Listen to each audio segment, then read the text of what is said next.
Okay, if you're a dog owner, you know this feeling, right? You want to do absolutely everything for your best friend, but man, you are just drowning in a sea of advice. It can be a real challenge just trying to figure out what actually matters. So let's dive in and see if we can clear some of that up. I mean, you walk into a bookstore or just hop online and bam, it's a total wall of information. You see all these guides and dozens of others all promising to have the answer.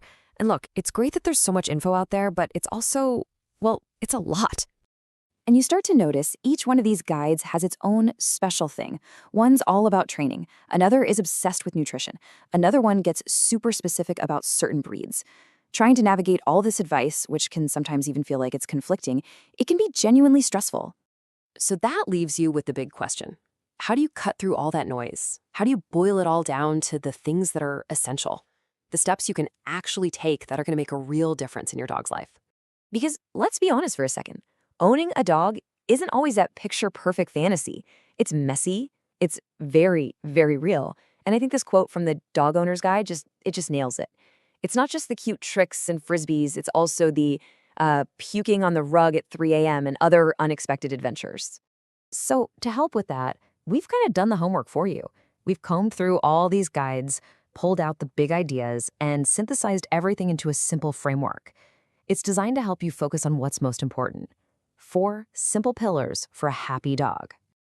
So let's start with pillar number 1, the ownership foundation. This is all about getting the absolute basics right, creating a safe, caring home right from day one. You can think of it like building the house that your entire relationship is going to live in. So what are the non-negotiables here?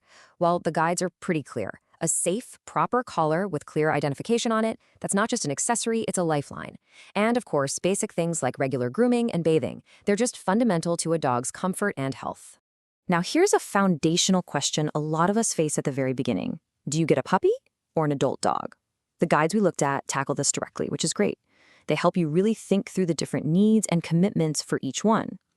It's a huge decision that can really set you both up for success. Okay, let's move on to our second pillar, fueling your friend. What you decide to put in your dog's bowl is one of the biggest health decisions you'll make for them, and you make it every single day. So yeah, let's get into it. Multiple sources really hammer this point home. You have to become a label reader. Understanding the ingredients in your dog's food is the absolute first step. You've got to know what you're actually feeding them. And that, of course, brings us to the classic dilemma you face in the dog food aisle. Kibble or wet food, dry or canned.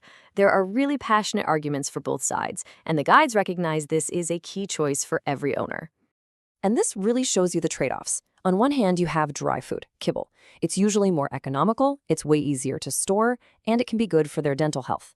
On the other hand, you have canned food. It's got a much higher moisture content, which is great for hydration, and let's be real, picky eaters often find it way more appealing. There's no single right answer here. It's all about what's right for your dog and your lifestyle. On to pillar 3, and it's a huge one, your dog's health shield. This is all about being proactive, about preventative health care, protecting them from illness and injury for years and years to come. The guides are absolutely unanimous on this one. Your veterinarian is your most important partner. Building a good relationship with your vet and just sticking to that schedule of regular checkups is the cornerstone of keeping your dog healthy for the long haul. And a core part of that health shield, something we just can't overstate, is vaccinations. It's a simple concept, but it has a critical impact. Think of them as your dog's frontline defense against some truly horrible, but thankfully entirely preventable diseases. It's the same story for parasites like heartworm and fleas. These things aren't just an annoyance. They can cause severe, even life-threatening illnesses. And the key takeaway from all the guides is that preventing them is so much easier, cheaper, and safer than trying to treat an infection after it's already happened. And we cannot forget about their teeth. The sources all point to a 2-part strategy. So, at home, you've got regular brushing and the right kind of chew toys. And then, at the vet's office, you have professional cleanings. You really do need both to prevent serious dental disease down the line. Okay, let's move to our 4th and final pillar, and this one is arguably the most rewarding part of it all. Building the bond. This is all about the relationship, the communication, and the incredible life you share together. I just love this quote from Dog Owner's Delight. It totally reframes the whole idea. Training isn't about dominance or just making your dog do tricks. It's a shared language. It's the activity you do together that builds trust, that builds communication, and forges a deep, lasting relationship. And this is the result, isn't it?